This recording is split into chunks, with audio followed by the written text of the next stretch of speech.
All right, so let's do this before I run out of time or my mood gets any worse. Let's start with the S&P. Very subdued day. I mean, much like yesterday, um, basically settled down 2 points flat. Today's candle is technically a hollow red reversal candle that's bullish for Thursday. Probably only early Thursday though, because one, we are overbought. And look at this. Momentum just keeps on weakening. When it turns negative, bad things happen. That's not likely going to happen tomorrow, but it's kind of on track to do it either on Friday or Monday. Actually, no, yeah, it'll be Friday or Monday. Let's move on from there. VIX. I mean, VIX did actually settle up 5.5%. It's not, today's candle doesn't have a spike on it, but momentum is prone to turning positive on Thursday. And we have basic upside target of green gap, which starts around, well, 21s, 22s, and goes up to around 26. I will say Upper Bollinger is offering 24. We could have a 24 VIX, maybe Friday or early next week. That's not a stretch. Onwards and forwards. Fly through some of these charts. So yesterday's black candle played out.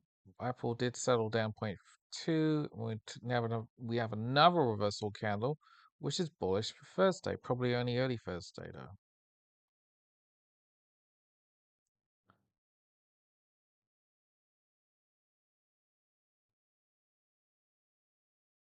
Just seeing if there's anything that stands out here. Yeah, silver mine is whacked. I mean, really. AMD 4%. Yesterday's reversal candle played out. Clearly helped by Seagate and NXPI. Amazon, near strike high. Yesterday's reversal candle play out. And before I forget, since I mentioned them, Seagate up 11%. That's so Tuesday's reversal candle played out. Today's candle is black, and that leans bearish for Thursday. The other one is NXPI, company that really not that many people care about. 25.5%. It's wild. You could argue that structure was a baby bull flag, and once we took out 255, it's just there's nothing up. There's no resistance. Massive volume. Right, where were we? Amazon. Let's move on. Yeah, the financials kind of struggled today. There's another minor down almost 2%. Boeing down 2.8. That looks a pretty secure short-term high. Bank of America bouncing from the gap. Blackstone leaning weak.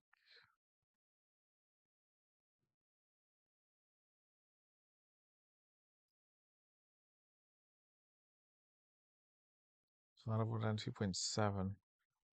I can't even be bothered to go through all of these. Let's just skip through a few others. Intel new strike high up 12%. 94s. This is stupid. I mean, look, sure, the company's generating $1.25 annualized EPS. Maybe you could even argue it's got to generate $2. But this is ridiculous.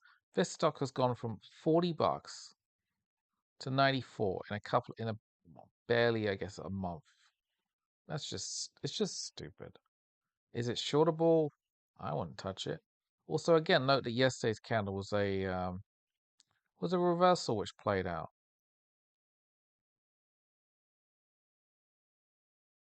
Like, my targets, McDonald's was down 0.8, news cycle low, not great at all. Home Depot, I'll go back to that one because I just skipped over it. Down another almost 2%. Okay, look, we have a gap fill. Let's adjust that before I forget.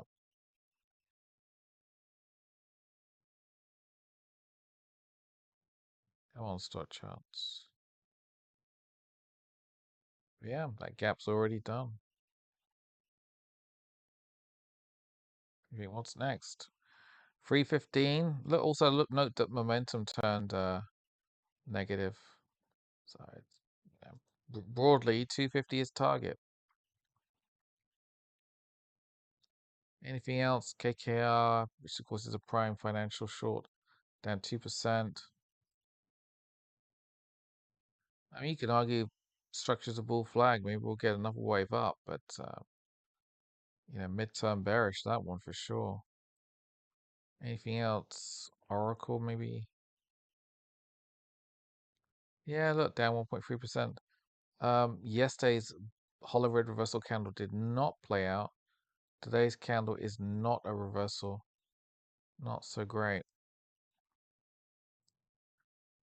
The Rocket Lab down 2%. I'm reminded also of SanDisk, which has earnings Thursday after hours. SanDisk looks like it printed a new strike high of $1,103, up another, what's that, 6.2%. Today's candle is black, leans bearish for Thursday.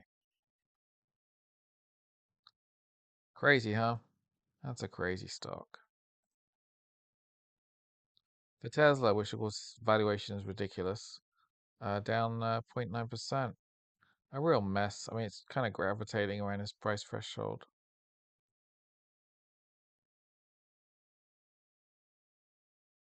UPS rebounding after Tuesday's earnings decline. Exxon up 2.7% on earnings. Yesterday's black candle did not play out. What else is that? Miners in general. I mean, look, GDX was down 2.6. Again, if we take out the 200-day or this price threshold here or that low, anything under 78, and we're going down to what? 55, 50? 50 gets us back. See the price cluster zone here. So we'd get, if we take out this bit, we're going to go down a long way, which seems probable.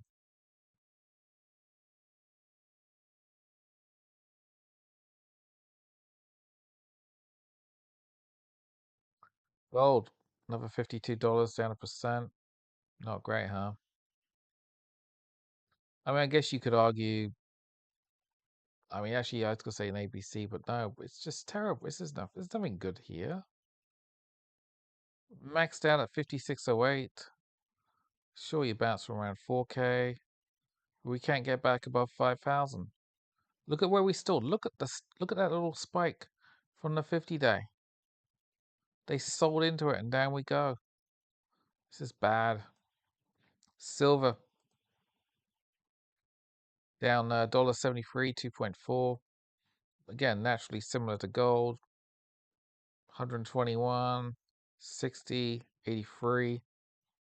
This silver is a little bit stronger than gold. It traded briefly above the 50-day, but structure is very similar.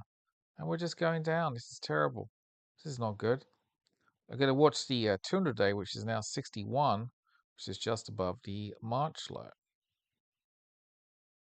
I mean, clearly anything under $60, and there's nothing then until around 55 to 50. I've seen a few people today talk about the fact that, oh yeah, silver's got a back test all the way to $50 and then go up to 200-300 by year end. That would require the main market to be bullish. And I just struggle with the notion that the main market's going to go broadly up into the fall. I mean, just getting the market to stay together into late June when we have the SpaceX IPO, that won't be easy. I'm open to the possibility that it happens. I mean, we've seen a monstrous rally this month. So anyway, I still don't like gold, silver, and miners, and people hate me for that. So be it. I'm not going to pander to those maniacs. Oil. I mean, look at it. It's cool. This is the after hours quotes, of course, which are changing in real time. So oil's 108. You got a bit of resistance here at Green Gap, but you got to think we're going to take out the 119s, aren't we? I will note. Why is anybody surprised at upside today? Look at it. I mean, I was hoping we'd have a little bit we'd have a bit of cooling early today, and I would have been a buyer. But the damn thing gapped up for a third day. So yeah, look, this is only just turned positive. This can take upwards all the way across next week. We could go for another week. I think we could easily see 120 and 130 next week. That's not difficult. And look at this. Look at that candle. That candle should scare the hell out of anybody. We're up $13.97 on the week, 14%. Nothing bearish there. On a monthly chart, what have I been saying for the last few days? Look for a monthly close above 100. We're 108. We're clearly not going to go down $8 tomorrow, right?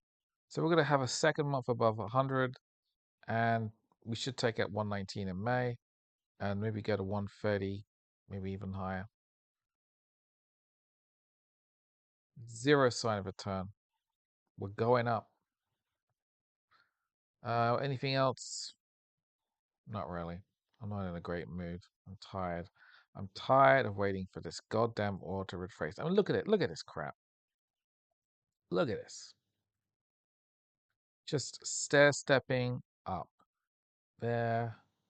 And then today was just a little bit of chop at the open, and we just clawed upwards. And ironically, I even said it around just before 3 o'clock. I said the irony is that we're cyclically on the low end. They made a little burst upwards after I said that. And it's like, look, we're 151. 151. I mean, god damn it. I mean, this is really annoying now.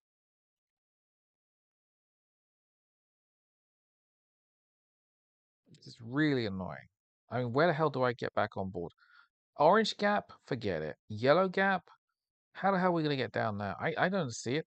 We'll be lucky if we even come back to test the top end of today's gap, around 146 or so. Yeah. I mean,